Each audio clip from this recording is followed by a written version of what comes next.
CBI విచారణ విషయంలో రాష్ట్రాలకు సుప్రీంకోర్టు షాక్ ఇచ్చింది.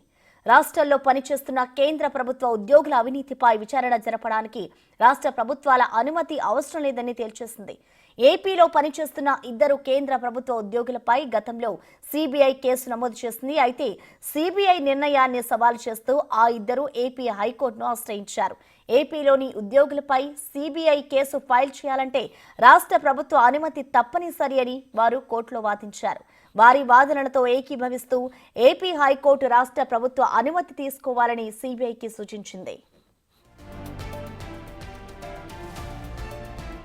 అయితే ఏపీ హైకోర్టు తీర్పును వ్యతిరేకిస్తూ సుప్రీంకోర్టు సంచలన తీర్పు ఇచ్చింది. రాష్ట్రాల్లో పనిచేస్తున్నప్పటికీ వారు కేంద్ర ప్రభుత్వ ఉద్యోగులేనని సుప్రీం ధర్మాసనం క్లారిటీ ఇచ్చింది.